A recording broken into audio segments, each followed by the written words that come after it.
1564년 유럽입니다. 당대 가장 무자비하고 또 강력한 권력을 쥐고 있던 한 남자가 병상에 누워서 죽음을 앞두고 있어요. 네, 시간이 얼마 남지 않은 상황이었죠. 맞아요. 그리고 이 남자는 자기 도시를 쥐락펴락하는 최고 권력자들을 자신의 침대 곁으로 다 불러 모읍니다. 사실 보통 이런 순간이라면 자기가 평생 이룬 정복의 역사를 늘어놓거나 남은 사람들한테 호통을 치지 않겠어요? 그렇죠. 내 위대함을 잊지 마라, 똑바로 해라, 막 이렇게 유언을 남기는 게 보통이잖아요. 그러니까요. 그런데 이 남자 입에서 나온 첫 마디는 진짜 완전 예상 밖이었습니다. 그는 자신의 그 끔찍하게 욱하는 성질에 대해서 사과부터 했거든요. 아, 바로 그 지점이죠. 그 죽음의 문턱에서 튀어나온 이 솔직함이야말로 오늘 우리가 다룰 심층 탐구의 핵심입니다. 네, 여러분 환영합니다. 오늘 우리의 탐구 임무는 바로 장 칼뱅이 1564년 4월과 5월에 제네바의 소외위원들과 목회자들에게 남긴 두 편의 고별 연설문 속으로 깊이 들어가 보는 겁니다. 보통 그 칼뱅이라고 하면 한치 오차도 없는 엄청 깐깐한 신학자 아니면 제네바를 공포로 다스린 철권 통치자 이런 이미지를 떠올리시잖아요. 약간 바늘 찔러도 피 한 방울 안 나올 것 같은 그런 이미지죠. 맞아요. 하지만 이 문헌은 전혀 다릅니다. 딱딱하게 정제된 신학서적이 아니라 진짜 숨을 헐떡이면서 죽음을 직감한 한 인간의 가장 날 것 그대로의 감정, 두려움 이런 것들이 담긴 이별의 흔적이거든요. 당시 상황 묘사를 보니까 진짜 그 방 안의 공기가 어땠을지 막 상상이 가더라고요. 칼뱅 건강이 너무 악화돼서 시청으로 갈 수가 없으니까 제네바의 실세 정치인들이 직접 귀에 집으로 찾아와서 병상을 둘러싸고 섰잖아요. 네, 일종의 극적인 병상 인터뷰 같은 상황이 연출된 거죠. 오늘 우리는 이 극적인 장면을 통해 아주 흥미로운 질문을 던져볼 겁니다. 그 완벽한 철인처럼 보였던 지도자가 왜 죽음 앞에서는 스스로를 가난하고 소심한 학자라고 부르며 치부를 드러냈을까 하는 거 말이죠. 그리고 더 중요한 건 그 연약한 고백이 어떻게 제네바 권력자들을 압도하는 가장 날카로운 논리적 무기가 되었는가, 이 부분도 짚어볼 겁니다. 좋습니다. 그럼 본격적으로 들어가 보죠. 연설문의 그 진짜 의미를 제대로 이해하려면 먼저 시계를 칼뱅의 과거로 좀 돌려봐야 할 것 같아요. 필수적인 과정이죠. 그가 죽음 앞에서 되돌아보고 있는 그 치열했던 과거의 궤적을 먼저 이해해야 결말부에 나오는 경고가 무슨 뜻인지 와닿거든요. 네, 연설문을 보면 칼뱅이 자기가 제네바에 처음 도착했을 때 상황을 시간 역순으로 되짚어 주잖아요. 사실 저는 칼뱅 시대 제네바라고 하면 거리 엄청 깨끗하고 사람들 다 통제된 시간에 예배당 가고 약간 이런 완벽한 시스템을 상상했거든요. 다들 그렇게 오해하시더라고요. 근데 자료를 보니까 완전 정반대였어요. 종교도시가 아니라 뭐랄까 매일매일 서버가 터져나가는 언제 망할지 모르는 엄청 혼란스러운 초기 스타트업 같았달까요? 아주 정확한 비유입니다. 초기 제네바 교회는 칼뱅 스스로가 거의 아무것도 없는 상태였다고 묘사할 정도였어요. 거의 아무것도 없다. 진짜 막막했겠네요. 네, 설교를 하긴 했고 또 우상들을 찾아서 불태우기도 했지만 진정한 의미의 개혁이나 행정 시스템은 아예 없었죠. 그냥 폭동과 혼란의 연속이었거든요. 그 연설에 나오는 초기 인물들 몇몇만 봐도 당시 인프라가 얼마나 처참했는지 보이더라고요.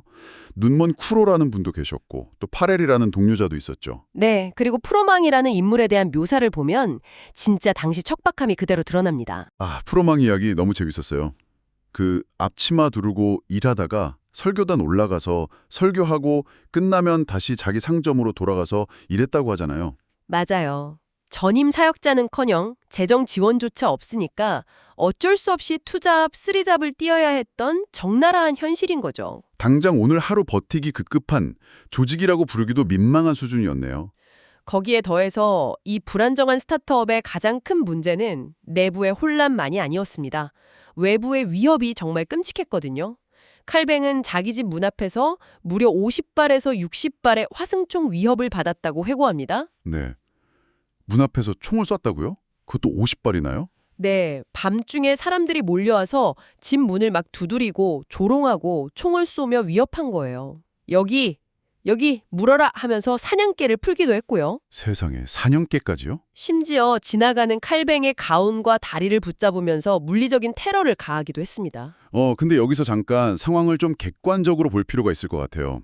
사실 총 쏘고 사냥개 푼 사람들이 그냥 아무 이유 없는 미치광이 악당들은 아니었잖아요. 그렇죠. 아주 중요한 포인트입니다. 제네바 토착민들 입장에서 보면 칼뱅은 굴러들어온 외부인이었을 테니까요. 자기들 자유롭게 잘 살고 있는데 갑자기 프랑스에서 온 망명객이 도덕적 잣대를 들이대면서 통제하려 드니까 완전 외국인 독재자처럼 보였을 수도 있겠어요? 정확합니다. 그 반대파들, 우리가 흔히 방탕파라고 부르던 이들에게 칼뱅은 구원자가 아니라 완전 억압자였어요. 제네바는 사보이 공국 지배에서 벗어나서 이제 막 자유를 쟁취한 참이었거든요. 아, 이제 좀 살만하다 싶은데 잔소리꾼이 등장한 거네요. 네, 그러니까 격렬한 정치적 영토 싸움이 터질 수밖에요. 결국 칼뱅은 이 갈등 속에서 쫓겨납니다. 제네바에서 추방당해서 스트라스부르로 가야만 했죠. 근데 또 도시가 완전 통제불능의 혼란에 빠지니까 제네바 사람들이 울며 겨자 먹기로 칼뱅을 다시 불러들였잖아요. 맞아요. 돌아오긴 했지만 반대파들이 얌전해졌을 리가 없죠. 끔찍한 갈등은 계속 이어졌습니다. 의회에서 200명 가까운 사람들이 난투극 벌였다는 대목 읽고 저 진짜 소름 돋았어요. 칼뱅이 그 난장판 한가운데로 걸어 들어가서 나를 죽여라, 내 피가 너희를 향할 것이다 이렇게 외쳤다면서요? 진짜 영화의 한 장면 같죠. 문헌에 보면 칼뱅이 제네바에서 막아난 폭동만 3,000건이 넘는다고 합니다. 와, 3,000건이요? 아니 속으로는 자기를 소심한 학자라고 불렀던 분이 대체 어떻게 그런 초인적인 깡이랑 통제력을 발휘할 수 있었을까요? 그게 바로 인간 칼뱅이 가진 가장 흥미로운 역설입니다. 내면적으로는 진짜 총소리에 공포를 느끼고 막 도망치고 싶어하는 연약한 학자였어요. 하지만 자기가 신으로부터 부여받은 사명을 완수해야 한다는 그 명분 앞에서는 목숨 거는 전사가 된 거죠. 아, 외부적인 사명이 그 두려움을 덮어버린 거군요. 네, 칼뱅이 이 치열한 피와 땀의 궤적을 병상에 누워서 위원들에게 하나하나 짚어주는 이유가 바로 여기에 있습니다. 이게 바로 다음으로 이어질 연설의 핵심 논리를 완벽하게 뒷받침해 주거든요. 사실 저는 그 전환 지정이 이번 자료에서 제일 소름 돋았어요. 평생을 암살 위협받고 3,000번 폭동막아는 영웅이잖아요. 게다가 지금 병상을 둘러싼 소외회 위원들, 그러니까 푸티콩사의 사람들은 단중한 교회 장로가 아니라 제네바의 군사, 외교, 사법을 다 쥔 최고 권력자들이란 말이죠. 그 제네바의 진짜 실세들이죠. 네, 그런 사람들을 앉혀놓고 꺼낸 첫마디가 내가 이 도시 살렸다. 이게 아니라 내 욱하는 성질 견뎌줘서 고맙다. 이거였어요. 이 사과 뒤에 어떤 논리적 계산이 깔려 있었던 건가요? 이게 단순한 인간적 후회나 넋두리가 절대 아닙니다. 아주 고차원적인 수사학적 장치예요. 소희회 위원들이나 목회자들 모두에게 하는 연설 도입부의 핵심이 바로 철저한 자기 객관화거든요. 아, 자기 객관화. 칼뱅은 위원들에게 자신의 너무 격렬한 감정을 먼저 인정해버립니다. 쉽게 말해서 내가 회의할 때마다 불같이 화내고 고집부렸던 거 다 안다. 그거 참아줘서 고맙다. 이렇게 나오는 거죠. 목회자들한테도 자기를 되게 낮추잖아요. 비참한 피조물이라고 하면서요. 네, 저는 결점이 많은 사람입니다. 하고 밑바닥까지 자기를 끌어내립니다. 저도 처음엔 죽을 때 되니까 마음이 약해져서 그냥 의뢰하는 겸손인가 보다 했어요. 근데 조금 더 파고들어 보니까 이 고백이 없었으면 뒤에 나오는 엄청난 경고들이 절대 안 먹혔댔더라고요. 완벽하게 맞물리는 톱니바퀴죠. 정치인들은 평생 칼뱅의 그 독선적이고 욱하는 성질이랑 진짜 지긋지긋하게 싸워왔거든요. 얼마나 미웠겠어요, 사실. 근데 칼뱅이 그걸 스스로 테이블 위에 턱 올려놓고 인정해버리니까 그 반대파 권력자들의 적대감이 일순간 싹 무장해제되는 겁니다. 와, 펀치를 날리려고 폼 잡고 있는데 상대방이 먼저 내 얼굴 한 대 때리면서 미안해 해버리는 거네요. 그렇죠. 그리고 더 중요한 건 권위의 이동입니다. 나같이 흠 많고 소심하고 욱하는 인간이 제네바를 지켜낸 거 이거 내 능력이 아니라 다 신의 은혜였다. 이 논리가 성립되거든요. 아, 내 성취가 아니라 신의 성취다. 네, 자기 공로를 다 신에게 돌려버리니까 이제부터 내가 너희한테 할 경고는 칼뱅 개인의 잔소리가 아니라 신의 뜻이다 이런 절대적인 권위를 확보하게 되는 겁니다. 자기 자신을 완전히 지움으로써 메시지 파괴력은 극대화하는 진짜 엄청난 정치적 전략이네요. 그 무장해제된 권력자들에게 칼뱅이 곧바로 날카로운 메스를 들이대잖아요. 미래의 위험에 대한 경고로요. 네, 아주 서늘한 경고를 날리죠. 여기서 다윗왕 예시 드는 대목은 현대를 사는 우리한테도 진짜 시사하는 바가 커요. 칼뱅 본인은 그 수많은 폭동, 암살 위협 다 겪었으면서 정작 제네바가 가장 조심해야 할 시기로 평화로울 때를 꼽았습니다. 상식적으로는 막 위기 닥쳤을 때가 위험한 거 아닌가요? 칼뱅이 누구보다 예리하게 꿰뚫어 본 게 바로 인간 본성과 정의의 관계였습니다. 다윗왕을 보세요. 그 수많은 전쟁과 고난 겪을 때는 오히려 엄청 훌륭하고 깨어있는 지도자였잖아요. 막 쫓겨다닐 때는 기도 열심히 하고 깨어 있었죠. 근데 언제 치명적으로 타락합니까? 모든 적을 다 치르고 나라가 평화롭고 아주 배가 부를 때였습니다. 아, 그 밧세바 사건 일어났을 때도 다윗이 왕궁 옥상 한가운데서 여유롭게 산책하고 있을 때였잖아요. 맞습니다. 칼뱅은 바로 그 점을 꼬집으면서 제네바 정치인들을 논리적으로 압박합니다. 저 위대한 다윗조차도 평화와 번영 속에서 부패했는데 우리같이 아무것도 아닌 자들이 배부르고 등 따뜻해질 때 안타락할 자신이 있느냐는 거죠. 와, 진짜 뼈 때리는 질문이네요. 여러분도 한번 생각해 보세요. 당장 우리 삶이나 회사 생활만 봐도 비슷하잖아요. 회사 처음 창업해서 막 생존하려고 발버둥 칠 때는 직원들끼리 똘똘 뭉쳐서 밤새우고 의기투합하는데 딱 상장하고 돈 넉넉해지면 그때부터 막 파벌 갈리고 부패하기 시작하거든요. 정확합니다. 칼뱅은 권력자들에게 고난보다 번영이 100배, 1000배 더 무서운 독약이라고 경고한 거예요. 그 독약 피하라고 준 구체적인 지침들이 또 엄청 디테일해요. 공적인 책임은 내팽개치고 자기 사억이랑 이익에만 빠진 사람들 막 비판하잖아요. 네, 자기 감정에 갇혀서 남의 의견 묵살하는 자들도 정확히 타격하죠. 그리고 세대 간 갈등까지 짚어냅니다. 아, 그 부분도 재밌었어요. 늙은 사람, 젊은 사람 다 혼내더라고요. 맞아요. 나이 든 사람한테는 젊은이들 재능 질투하지 말라고 하고 젊은이들한테는 제발 지적 교만에 빠져서 잘난 척하지 말고 겸손하라고 일침을 가합니다. 특히 민사 형사재판 관여하는 그 소외회 위원들한테 한 당부는 진짜 오늘날 정치인들이 들어야 돼요. 재판에서 절대 편애나 지인 추천, 뇌물에 흔들리지 말라고 아주 구체적으로 못을 박아버립니다. 재판관 눈이 사적인 이익에 가려지는 순간 3,000번 폭동 견디며 세운 이 국가뼈대가 한 방에 무너질 거라는 절박함이죠. 결국 여기서 칼뱅이 강조한 가장 설득력 있는 핵심 가치는 평화의 시대에 끝까지 지켜내야 할 투명한 정의, 바로 인테그리티였습니다. 이렇게 권력자들한테 매서운 통찰 쏟아낸 칼뱅이 이제 목회자들 그리고 후계자들을 향해서 연설의 마무리를 짓는데요. 저 여기서 진짜 당혹스러운 주장을 하나 마주쳤습니다. 네, 결론부의 그 모순적인 부분 말씀하시는 거죠? 네. 아니 잠깐만요. 칼뱅은 인류 역사상 손꼽히는 거대한 개혁가잖아요. 그 낡은 카톨릭 질서 완전히 뒤엎은 혁신의 아이콘인데 정작 유언에서는 목회자들한테 아무것도 바꾸지 말고 혁신하지 말라고 강력하게 주문합니다. 네, 느리앙 샹제, 느 이노베. 이거 완전 앞뒤가 안 맞는 소리 아닌가요? 자기는 평생 혁신해놓고 남들한테는 바꾸지 말라니. 이거 흔히 말하는 내로남불이나 꼰대 마인드 아닌가요? 겉보기엔 정말 완벽한 이중잣대죠. 근데 이 모순을 풀려면 아까 우리가 얘기했던 그 초기 스타트업 시절 매일 폭동이 일어났던 제네바 상황을 다시 떠올리셔야 합니다. 아, 매일 밤 총소리 들리던 그 시절이요? 네, 칼뱅은 인간이 그저 새로운 것을 갈망하는 그 본성 자체를 굉장히 위험하게 봤어요.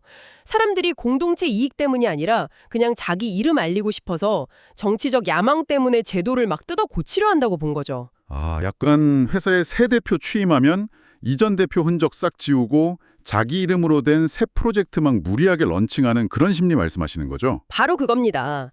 게다가 칼뱅이 만들어 놓은 제네바 교회의 요리문답이나 규율은 학자들이 평화로운 상아탑에 모여서 우아하게 토론하며 만든 게 아니었어요. 그렇죠. 아까 문 앞에서 총 쏘고 개 풀고 난리 났었다고 하셨잖아요. 맞습니다.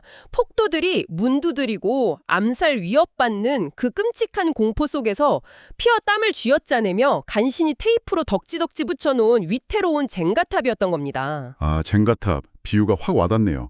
거기서 블록 하나 잘못 빼면 네, 블록 하나라도 함부로 뺐다가는 다시 그 무정부 상태, 3,000번의 폭동이 일어나던 생지옥으로 회귀할 거라는 극도의 두려움이 칼뱅 뼛속 깊이 박혀 있었던 거예요. 와, 이제야 그 억지스러운 혁신 금지령이 완전 이해가 됩니다. 내 방식이 최고니까 건드리지 마. 이런 오만함이 아니라 제발 우리가 이거 어떻게 세웠는데 또 무너뜨려고 하냐. 이런 처절한 생존 본능이었네요. 그렇습니다. 그래서 자기가 죽고 나서 이 무거운 짐을 다 이어받을 후계자, 빼자를 콕 집어 지목하잖아요. 그가 짊어질 무게가 상상을 초월하니까 제발 서로 헐뜯고 질투하지 말고 그를 전적으로 지지해줘라 이렇게 당부하며 끝을 맺습니다. 진짜 늘 좋은 당부네요. 그리고 바로 이 대목에서 철저히 논리적이었던 연설이 가장 뜨겁고 인간적인 감정의 절정으로 치닫습니다.